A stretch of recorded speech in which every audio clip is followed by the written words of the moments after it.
에스더서입니다. 성경에서 가장 흥미진진하고 특이한 책 중 하나인데요. 배경은 이스라엘 민족이 바벨론의 포로가 된 지 100년이 지났을 때입니다. 일부 유대인은 에스라와 느헤미야에 나오듯 예루살렘으로 돌아갔지만 다수는 여전히 남아 있었는데, 에스더서는 페르시아 제국의 수도 수사에 살던 유대인 공동체에 관한 이야기죠. 중심 인물은 모르드게와 그의 조카 에스더라는 두 명의 유대인이고, 페르시아 왕은 술을 좋아하는 어리숙한 사람으로, 페르시아 관료인 하만은 교활한 악당으로 묘사됩니다. 성경에서 이 책의 특이한 점은 하나님이 언급되지 않는다는 건데요. 단 한 번도요. 좀 이상하죠? 원래 성경은 하나님에 대한 거잖아요. 그런데 이건 저자의 탁월한 기법입니다. 참고로 저자는 미상이고요. 그는 독자가 이야기 속에서 하나님의 일하심을 찾도록 초대하는 거죠. 그리고 그 징표는 이야기 곳곳에서 발견됩니다. 수많은 특별한 우연과 역설적인 반전들을 통해 우리는 무대 뒤에 계신 하나님의 의도를 알게 됩니다. 그럼 이야기로 들어가 볼까요? 책은 페르시아 왕이 두 번의 성대한 잔치를 총 187일에 걸쳐 베푸는 걸로 시작합니다. 목적은 자신이 얼마나 위대하고 대단한지 과시하려는 것이었죠. 잔치의 마지막 날, 그는 거나하게 취해서는 자기 아내인 와스디 왕후에게 나와서 아름다움을 뽐내라고 요구합니다. 그녀가 거절하자 화가 난 왕은 술김에 왕후를 폐위하고 남편이 자기 집을 주관하여야 한다는 우스꽝스러운 조서를 온 페르시아에 공표합니다. 그리고 새로운 왕후를 찾기 위한 미인 대회를 엽니다. 정말 유치한 드라마 같죠? 그런데 바로 여기서 에스더와 모르드게가 등장합니다. 에스더는 자신의 유대인 신분을 숨기고 대회에 나가 우승합니다. 그리고 에스더에게 매료된 왕은 그녀를 페르시아의 새 왕으로 세웁니다. 이후 더 기막힌 일이 벌어지는데요. 우연히 모르드게는 내시 두 명이 왕을 암살하려는 음모를 엿듣게 됩니다. 이 일을 전해 들은 에스더는 왕에게 사실을 알리고, 모르드게는 왕의 목숨을 구한 공로를 인정받게 되죠. 시작부터 여기까지 어디에도 하나님이 언급되지 않지만 모든 일이 섭리대로 진행되는 것 같은데요. 하나님은 무엇을 하시려는 걸까요?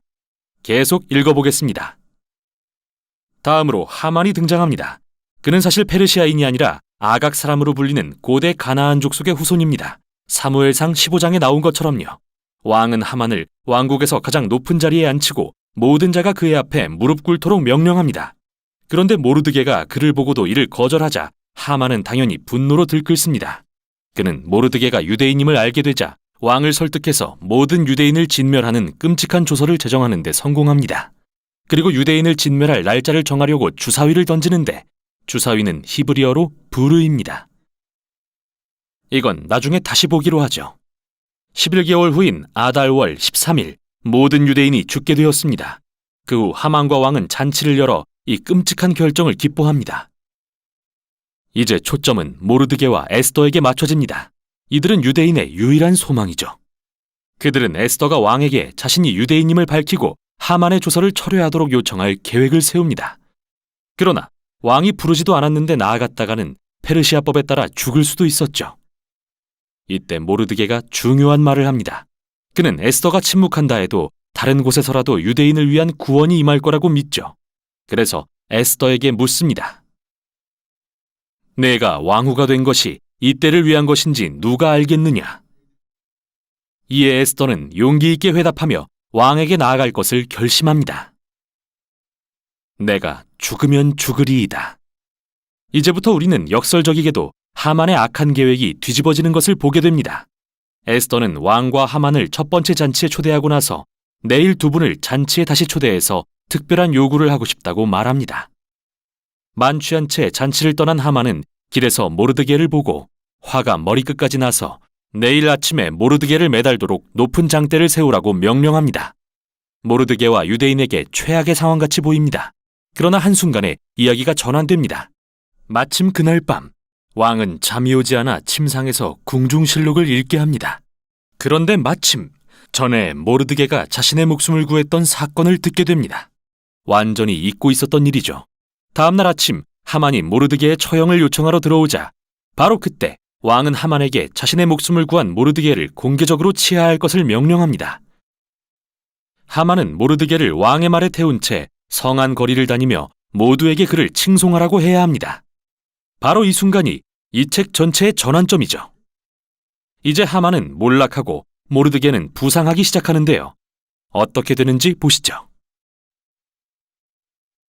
에스더의 두 번째 잔칫날이 되었습니다. 왕과 하만이 도착하자 에스더는 먼저 자신이 유대인임을 밝힙니다. 둘째로 하만이 왕을 구한 모르드게와 에스더 자신 그리고 모든 유대인을 말살하려는 조서를 제정했음을 알립니다.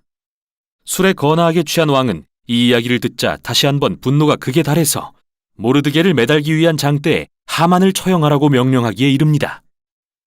하만에게는 참 역설적이면서도 끔찍한 결말입니다. 그러나 하만을 처형한다고 유대인 말살 조서가 없어지는 것은 아니죠. 그래서 에스더와 모르드게는 조서를 되돌릴 계획을 세우려다가 왕이 한번 공표한 조서는 철회할 수 없다는 걸 알게 됩니다. 그래서 대신 왕이 모르드게로 하여금 새로운 조서를 제정하게 하죠.